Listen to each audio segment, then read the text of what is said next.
নমস্কার দর্শক বন্ধুরা, ইউটিউব চ্যানেল সুদীপ টিজেফের আরও একটি নতুন ভিডিও আপনাদের সকলকে স্বাগত জানাই। দর্শক বন্ধুরা, এখন অর্থাৎ এই মার্চ মাসের একদম শুরুতে বাগানের কয়েকটি বিশেষ গুরুত্বপূর্ণ আলোচনা, সেগুলো আজকে আমি আপনাদের সাথে শেয়ার করব আজকের ভিডিওতে। এখানে দেখতে পাচ্ছেন, এটা মিয়াজাকি একটা আম গাছ, খুবই বিশ্ববিখ্যাত একটি আমের গাছ এই মিয়াজাকি বা সূর্য ডিমের গাছ। দেখুন গাছটিতে কত সুন্দর মুকুল ধরেছে, আর এই মুকুল থেকে কিভাবে গুটিতে আম সেট হবে সেই সব নিয়ে আলোচনা। এখানে দেখছেন আমি কিছু অ্যামারিলিস লিলির বাল্ব রেখেছি। এর ভিডিও আগে দেখিয়েছিলাম কখন এই বাল্বগুলি তুলে রাখতে হয়, এবং এই সময়ই হলো সঠিক সময় এই বাল্বগুলি রিপোর্টিং করে দেওয়ার। এতে আমরা খুব ভালো মানের ফুল এই বাল্বগুলি থেকে পেয়ে যাব, ফুলের স্টিক। আর এখানে দেখতে পাচ্ছেন এগুলো গ্রীষ্মকালীন কিছু ফুলের চারা, যেগুলো আমরা এখন লাগাতে পারি। এবং এখানে দেখছেন অর্কিড। এই অর্কিডের আমরা বিশেষ কি যত্ন নেব এই মার্চ মাসের শুরুতে, সেগুলি আজকের ভিডিওতে আলোচনা করব। দর্শক বন্ধুরা, ভিডিওটি সম্পূর্ণ দেখার জন্য অনুরোধ জানাচ্ছি। ভিডিওটি দেখার পর আপনাদের ভালো লাগলে প্লিজ একটি লাইক করে দেবেন, শেয়ার করবেন, সাথে চ্যানেলের পাশে থাকতে এবং এরকম ভিডিও রেগুলার দেখার জন্য চ্যানেলটিকে সাবস্ক্রাইব করে নেবেন। প্রথমে আমি এই অ্যামারিলিস বাল্বগুলো এই টবে রিপোর্টিং করে নেবো। এখানে আমি 4টে টব নিয়ে নিয়েছি। আর এখানে আমি ড্রেনেজ সিস্টেমের জন্য, এটা তো জানেন না, নতুন করে কিছু বলার নেই। এখানে আমি যে মাটিটা দেখতে পাচ্ছেন, এটা সাধারণ বাগানের মাটি, আর তার সাথে আমি কিছুটা পরিমাণে ভার্মি কম্পোস্ট মিশিয়ে নিয়েছি। আপনারা ভার্মি কম্পোস্টের বদলে পুরানো গোবর সার মেশাতে পারেন। সামান্য পরিমাণে বালিও মেশানো আছে এই মাটির সাথে, এবং সামান্য পরিমাণে ধানের চিটে মিশিয়েছি। আপনারা ধানের চিটে মেশাতে পারেন, অথবা ধানের চিটের বদলে আপনারা মেশাতে পারেন কোকোপিট। এখানে আমি 2টো বাল্ব লাগাবো। পরবর্তীকালে এই 2টি বাল্ব থেকেই অনেকগুলো বাল্ব আমরা পেয়ে যাব, মানে এই বাল্বগুলো থেকে আবার চারা বের হবে। সেগুলো আবার কীভাবে মাল্টিপ্লাই করতে হবে সেগুলো আমি পরবর্তী ভিডিওয়ে আপনাদের সাথে আবারও শেয়ার করব।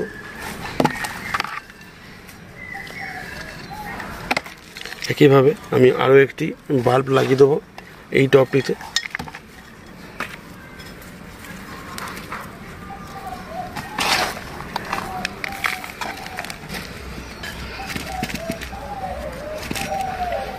দর্শক বন্ধুরা, আপনারা দেখতে পেলেন এখানে আমি অ্যামারিলিস যে লিলির যে বাল্বগুলো আছে এগুলো মাটিতে লাগিয়ে নিলাম। এই গাছগুলিতে এখন আমি জল দিয়ে নেব, এবং পরবর্তীকালে এই গাছগুলিতে খাবার হিসাবে সামান্য পরিমাণে ডিএপি এবং সরিষার খোলের গুঁড়ো অল্প পরিমাণে দিয়ে দেবো। এছাড়া এই গাছে বিশেষ আর কোনো খাবার দেওয়ার প্রয়োজন পড়ে না। আর একটা কালো পোকা এই গাছগুলির পাতাগুলো খাবার একটা সম্ভাবনা রয়ে যায়। সেই কারণে আমরা যখন বাগানে কীটনাশক প্রয়োগ করি, যে কোনো কীটনাশক, সেটা আমরা এই গাছে স্প্রে করে দেব। তাহলে পোকার দ্বারা পাতা খাওয়ার যে সমস্যাটা থাকে সেটা আর হবে না। দর্শক বন্ধুরা, এখানে আমি আপনাদেরকে এখন দেখাচ্ছি এই গরমে আপনারা কয়েকটি ফুলের গাছ, যেগুলো আপনাদের বাগানকে আলোকিত করার জন্য লাগাতে পারেন। এই যে গাঁদাটা দেখছেন, এটা হলো গরমের গাঁদা, যেটা আপনারা এখন চারা সংগ্রহ করতে পারেন নার্সারি থেকে। আর এখানে দেখতে পাচ্ছেন এটা হলো সূর্যমুখীর চারা। সূর্যমুখী চারাও এখন আপনারা গরমে লাগাতে পারেন, আর এই গরমেই সূর্যমুখী গাছটা খুব ভালোভাবে হয়।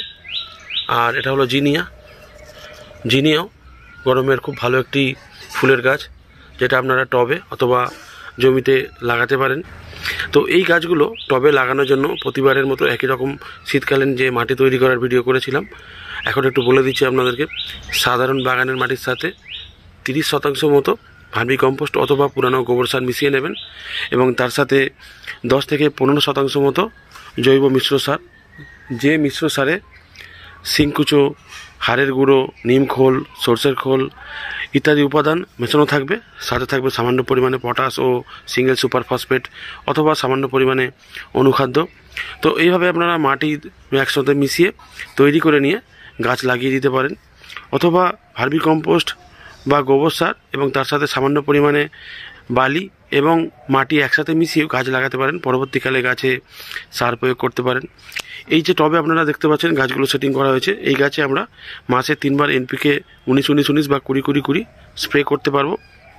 এবং এই গাছে যে খাবারটা দিতেই হবে সেটা হলো 2 থেকে 4টে করে দানা আমরা এই গাছগুলিতে আমরা ডিএপি সার অথবা 10-26-26 বা সুফলা, আমরা এই ধরনের যে সমস্ত দানা সার আছে আমরা এই গাছের গোড়ায় দিয়ে দেব।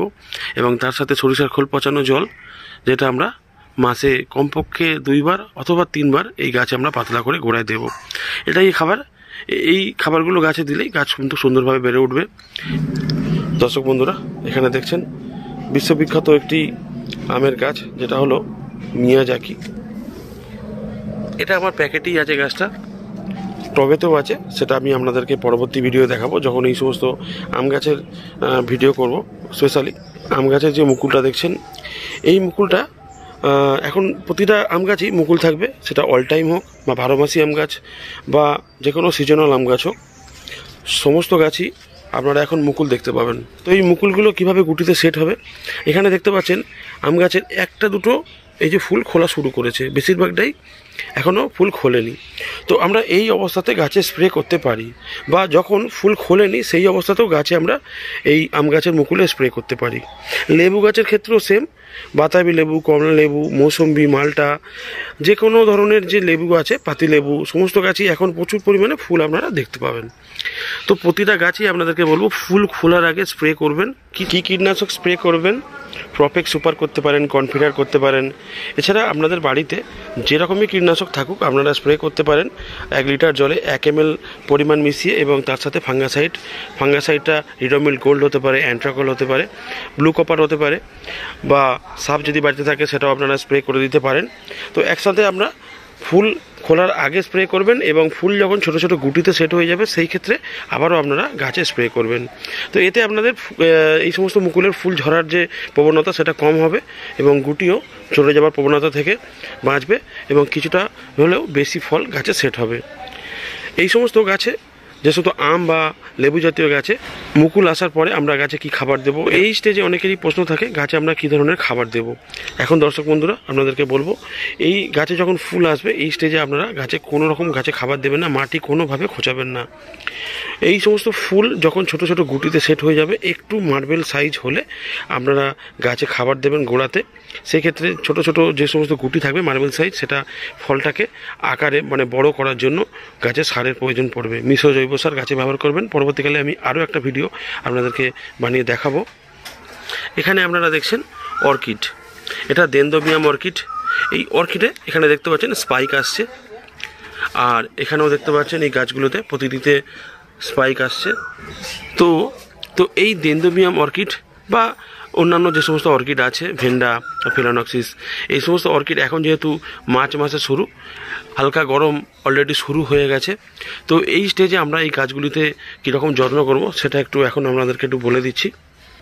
আমরা এই ডেনড্রোবিয়াম অর্কিডে এখন যেটা করে চলেছি, এই গাছে আমরা ফাঙ্গাসাইডটা স্প্রে করে যাব কম করে 10 দিনে একবার বা 1 সপ্তাহে একবার ফাঙ্গাসাইড স্প্রে করে যাব। সেটা সাপ হতে পারে, সেটা রিডোমিল গোল্ড হতে পারে, বা আপনাদের কাছে যেটা ফাঙ্গাসাইড থাকবে সেটা 1 লিটার জলে 1/2 চামচ পরিমাণ মিশিয়ে আপনারা স্প্রে করে দেবেন একদম নিচ থেকে উপর পর্যন্ত। এই ফুলে আপনারা ফাঙ্গাসাইডটা স্প্রে করবেন না যদি কারো থাকে, তো সেই ক্ষেত্রে আপনারা গাছের পাতায় স্প্রে করবেন এবং এই কাণ্ডগুলোতে স্প্রে করে দেবেন। আর এই গাছে খাবার বলতে আমরা এনপিকে 19-19-19 বা 20-20-20 ব্যালেন্স এনপিকে আমরা মাসে 3 বার স্প্রে করে দেবো 1 লিটার জলে 1/2 চা চামচ পরিমাণ মিশিয়ে এই গাছে স্প্রে করব। এবং এই গাছগুলিতে যেহেতু গরমের প্রবণতা বাড়ছে ধীরে ধীরে, তো সেই ক্ষেত্রে পাতাগুলোকে খুব সুন্দর রাখতে, পাতাগুলোকে সবুজ রাখতে আমরা কি করব, এই গাছগুলোকে সরাসরি রোদে রাখবো না, একটু শেডি এরিয়া যেখানে হাওয়া চলাচল ভালো করে, বাইরের আলো আছে, এরকম জায়গায় এই গাছগুলিকে আমরা রাখবো, এই ডেনড্রোবিয়াম অর্কিড। তো অর্কিডের বিশেষ যত্ন লাগে না এই ডেনড্রোবিয়াম অর্কিড বিশেষ করে। তো আমরা এইভাবে অর্কিডগুলোর যত্ন করব এই সময়। দর্শক বন্ধুরা একেবারে ভিডিওর শেষ পর্যায়ে চলে এসেছি। এখানে দেখুন, এখানে এগুলো সবই আপনারা বুঝতে পারছেন আশা করি, এগুলো মরু গোলাপের গাছ বা অ্যাডেনিয়াম। তো এই গাছগুলোকে আমি সমস্ত ডালপালাগুলো কেটে দিয়েছি, মাটি থেকে তুলে ভালো করে ধুয়ে ফাঙ্গাসাইড লাগিয়ে শুকনো করার জন্য এবং রেস্টিং পিরিয়ডে রাখা হয়েছে এই গাছগুলোকে।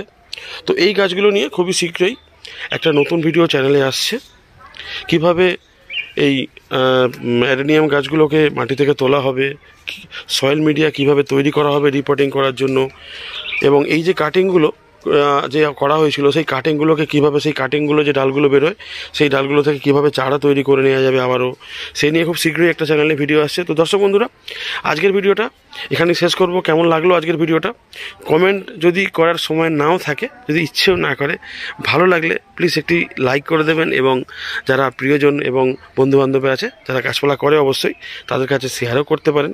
আর রেগুলার এরকম কৃষি বিষয়ক ভিডিও চ্যানেলে দেখার জন্য এবং পাওয়ার জন্য চ্যানেলটি প্লিজ সাবস্ক্রাইব করে নেওয়ার আবারও আপনাদের কাছে অনুরোধ রাখবো।